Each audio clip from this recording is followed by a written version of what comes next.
So, ikaw pala yung asawa. Hindi na ako magtataka kung bakit may kabit.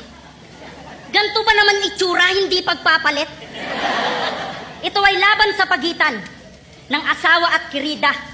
Isang malinis at matino at panirang kontrabida. Basta kabit, masama agad. Tapos ikaw na yung perpekto. Tandaan mong hindi maghahanap ng iba kung tinuruan mong makontento. Ikaw pala yung kabit ng asawa ko.